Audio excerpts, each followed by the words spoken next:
The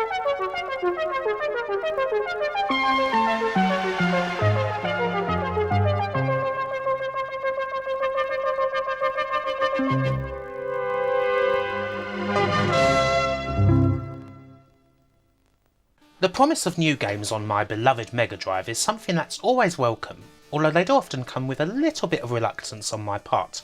Sometimes they just don't quite hit the mark, sometimes they don't come off at all, or the original Mega Drive version that was promised ends up being a bit of an afterthought compared to getting the game on more modern and sellable platforms. But from its original reveal, Bitmap Bureau's Xeno Crisis has always been something that's got a load of potential that everyone really hoped would convert. A proper 16-bit game that's supposed to feel right at home on the old system. And 2 years after a successful Kickstarter, it's made it through. So in a time when there's a frankly ludicrous amount of games coming out, big and small, why should you give the finger to all of them and go for this, a new Mega Drive game in 2019? Well, let's have a look. Xeno Crisis promised a lot. An arena shooter that the developers described as Smash T.V. meets Aliens, although there's a whole load of influences besides that, ranging from most of the Mega Drive's existing arena shooters to the odd arcade affair that inspired how the Bureau went about developing the game. There's names that some people might recognise. The Dutch master pixel artist Henk Nijborg was brought in to work on the game's graphics, and you may know him from lovely looking games like Flink, Lomax and Lionheart.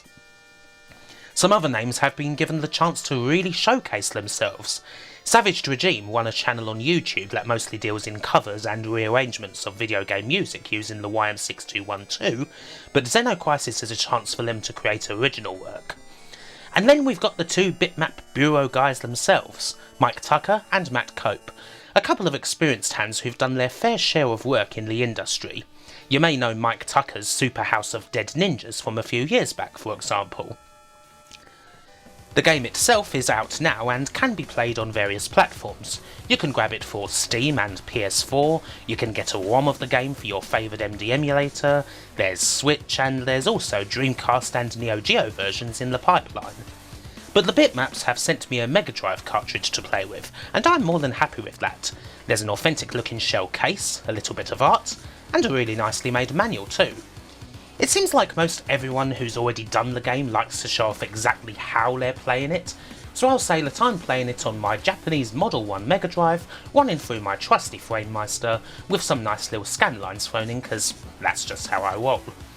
And well, not much else to say. Get through the language screen, get to the lovely intro, and then get to the game. You get the choice between one of two characters, John and Sarah. They're both a little different. Sarah is faster than John, but John can carry more ammunition. Both of these things are pretty important, so it'll probably take a couple of goes to judge who you're most comfy with. Personally, I tend to go for John. A little intro and, well, we're right into the action. And, yeah, it's most definitely an arena shooter, very much in the Smash TV style. This is one of the main challenges Xeno Crisis had to take on.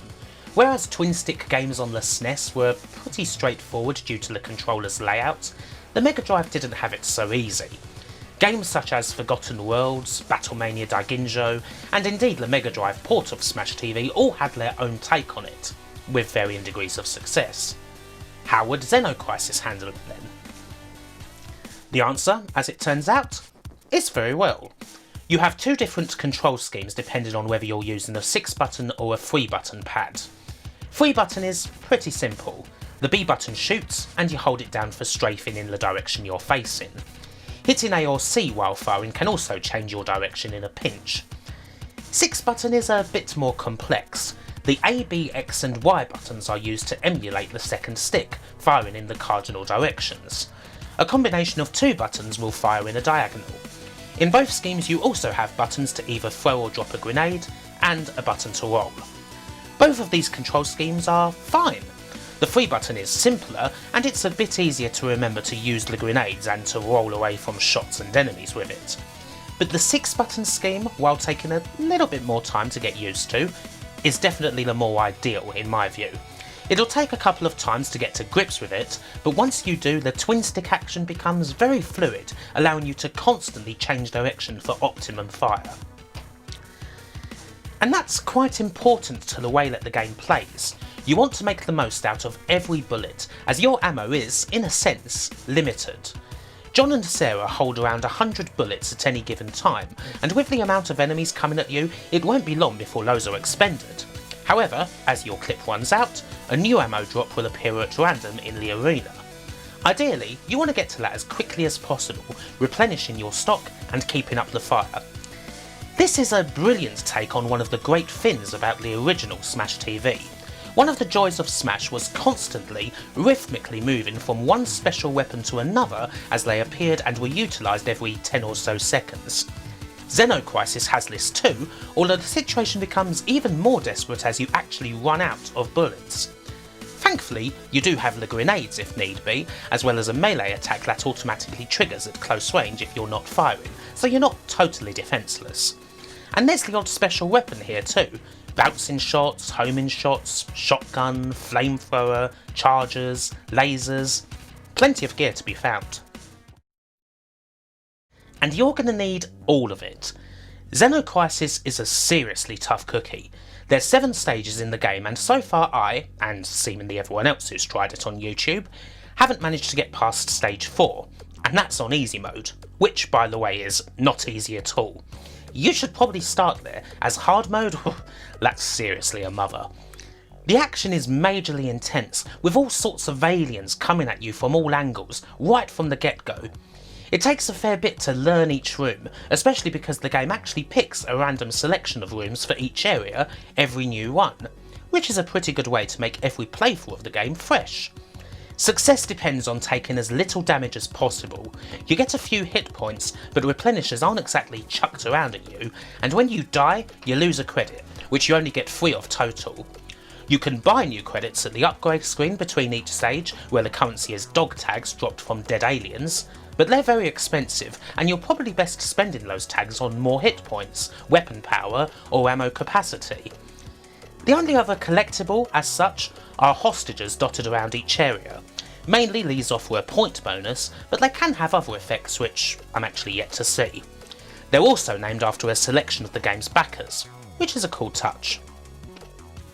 There's a lot more detail in the mechanics that will take time to master. The roll, which is basically essential in order to get to the later stages of the game, can be cancelled if it's going to put you in trouble, used as a way to drop a grenade instead of throwing one, or it can even hurt certain enemies. Special weapons can be dropped if you grab one and find it's not exactly useful for the situation. There's plenty to learn, and a mixture of melee, fire and dodging is going to be needed to get anywhere. It's hard to remember all of that, however, when this game has you so on the edge of your seat. It's seriously such a brilliant little rush to play. It's like it's taken all the best elements from the Sega's collection of arena shooters, everything from Smash TV to Chaos Engine to Skeleton Crew, and improved upon the lot. It's so satisfying to clear rooms, such a relief when you just about make it through or find that medkit, and the boss battles are utterly top notch. As someone who enjoys their action games, this is everything that I usually want in a good action game when it comes to playing it. And well, I've hardly even touched on how good the game's general presentation is. Those graphics and art, supplied by the aforementioned Henk Nyborg, unsurprisingly they're amazing. So many cool looking and different enemies, a superb use of the Mega Drive's colour palette, appropriately muted and dirty looking, with lots of detailed animations and some cracking boss designs. The first one alone is a shock to the system. And Savage Regime's music? Good lord. It's an absolutely perfect fit for the game, bringing so much atmosphere and playing fierce rock to the venerable YM6212, a winner from beginning to end. I doubt it's the last time we'll hear Savage Regime's music in an original game. This music is honestly right up there with the very best soundtracks on the Mega Drive, which is not something I would say lightly. Every little bit of the game's presentation is outstanding. The best thing I can do, honestly, is shut up and give you a little taste of the music, sound, graphics, just everything together. Xeno Crisis doesn't need me. It can speak for itself.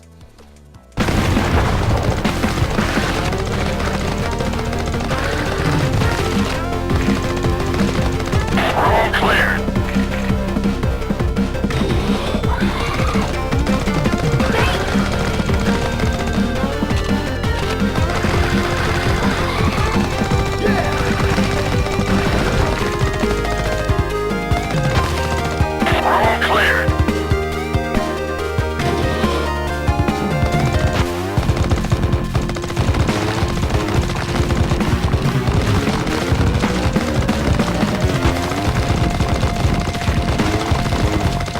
So to sum up this one, well, it's been years, seriously, years, since we've had a new project on the Mega Drive, or even something that just takes inspiration from the style of the Mega Drive that's as big of an unadulterated triumph as Xeno Crisis is. It's a game that, ever since I first had a go on it, has stuck like a particularly eager facehugger. The sort of game where you write a review of it, and the act of doing so makes you want to just stop so you can play the game some more. And this is purely about the single player mode here. I've not even looked into the apparent absolute awesomeness of the game in co-op. Perhaps the biggest praise that I can give the game is to say that if it had come out back in the day, perhaps as one of the system's later titles, we'd already be talking about Xeno Crisis as one of the Mega Drive's best action games. It's that good. I haven't even said anything negative about it because, honestly, I can't think of anything negative to say. Bitmap Bureau absolutely nailed it. And no matter what platform you end up going for, whether it's the Mega Drive or something more modern, you really ought to give this a go. I can't recommend it enough. Just stop listening to me and play the bloody game already. You will not regret it. Bye for now. Thanks so much for watching this video on the almighty new Sega Mega Drive game for 2019, that is, Xeno Crisis. I would like to thank dearly the Bitmap Bureau for providing me with a review copy of this game. Loved every minute of it. Now, I know that I told you to stop listening to me, but before you go, I'd just like to say that if you like this video, please do like it, please do subscribe to all the good old YouTube things, have a look at my social media, go to my Twitter where I'm shitposting quite often, and also maybe have a look at my Patreon, where you could join this list of awesome people who really do help to support this cool channel. At least I think it is anyway.